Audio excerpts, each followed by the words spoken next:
you know, after the war ended, a lot of us who was in high rank, you know, either guerrilla members, you know, didn't have nothing. We end up with nothing. We fought, you know, for years. For 10 years, we fought, you know, in the jungles, in the cities. But at the end, we end up without nothing. It's just depressing. And Americans had a lot to do with this because we were trained by Americans, you know, to fight the government, but at the end we didn't get nothing out of it. But that's politics, you know. I don't like to get involved in politics. So basically, after everything happened in, like, you know, the 80s and the 90s in El Salvador, then it's pretty much what was left over in the country. It's people your age and our age that have to deal with it. You referred to it by something earlier. I forgot what you mentioned. The name. It's basically after the war or whatnot. Yeah. I mean, we son of the war, you know, hijos de la guerra. Because we end up with nothing, and the only thing we had left was the military training, kidnapping, killing, you know, special forces training. So, you know, there's nothing we can do other than use our skills, you know, to kill. But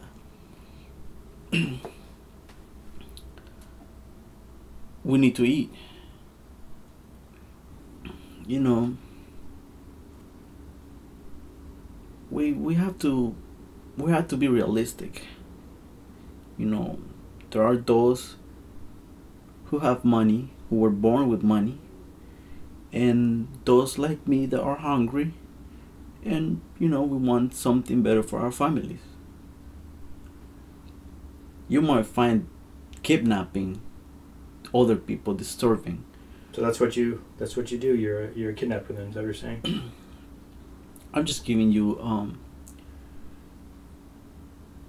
yeah, I kidnap people. I mean,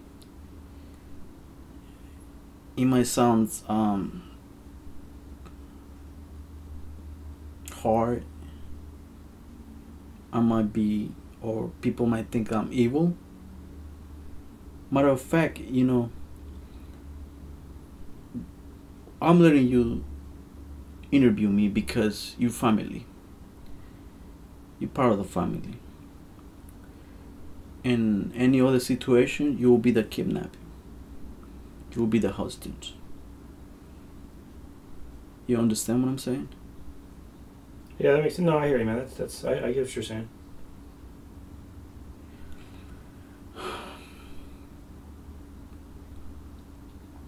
So how does that work exactly? Like, is it, how often do you do it? Is that the main thing you guys do? Is there a lot of you guys? I mean, can you explain maybe a little bit? I mean, you don't have to give names or anything, but like, how do you go about that exactly? How does, like, a day in the life of you, what does it consist of? It's normal. It's just like you going to your job, you know. How's a day in your job? You know, you go there, take care of the business, take care of what you have to take care of, go back home, relax with your family, you know, normal. It's nothing out of the ordinary, you know. It just, I got my people, you know. I got people who work with me, who help me run the business.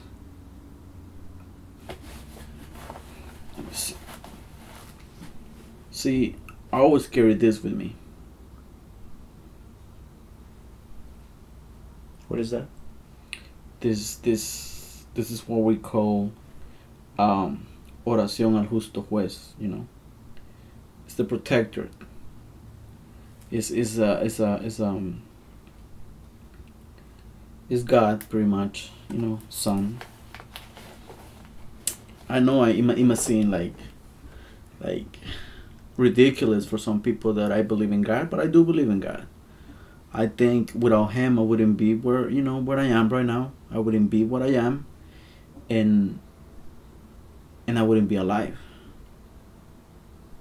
See, for some people, it's just contradictory, I guess. But God works in miracle ways. It's pretty much has given me a license to kill people.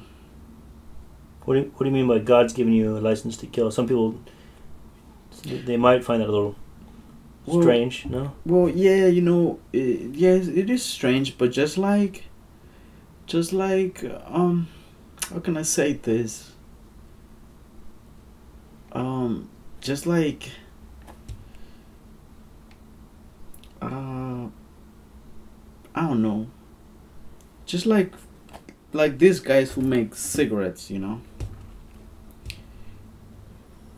they slowly killing us, but nobody judged them. Nobody blames them. Nobody, say they are bad guys or stuff like that. And they make money out of it. They're making millions of money, millions of dollars out of it. So, same thing, God gave me the talent. He pretty much, He created me, He created me, so He gave me my brain, and the ability to accomplish everything I want, pretty much.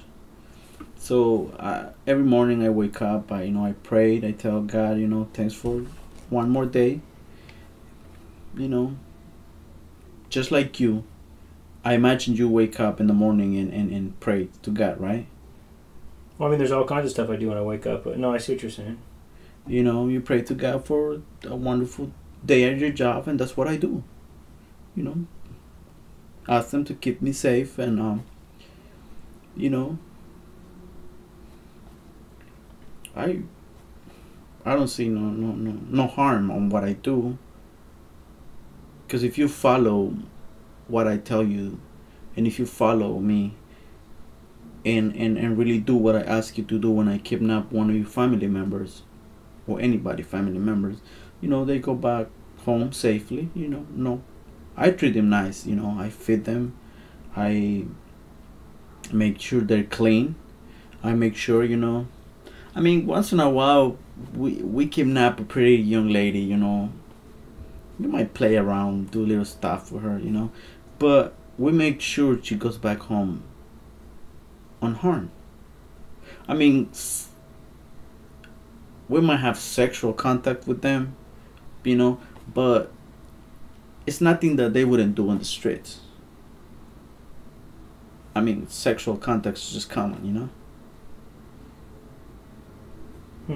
Some people might find it disturbing, maybe, but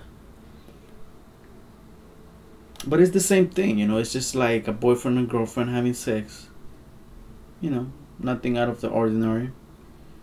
And the church might condemn that, sexual intercourse with somebody who's not married, or but that's some other stuff. I'm getting ready to go see this game. I don't know if you want to come with me. What, football or soccer? Yeah. Yeah, football. Soccer game. Soccer, like you Americans call it, but it is football. Real football. I don't know. Maybe you want to tag along. Yeah. I mean, I guess I could shoot some stuff there too on the way there, huh? Yeah. I would rather not to, because I'm gonna be around people who is in the business. Yeah, no, that's cool. I understand. And they in the business, and they have kidnapped Americans. They have, and they wouldn't have no problem. Really? Kidnapping you. Yeah, I guess I could leave the camera here then. All right. Yeah, you know. All right, that's good. I think actually my card's almost full too. All right, so yeah, we can pick this up later then. All right, let's head out. Sure.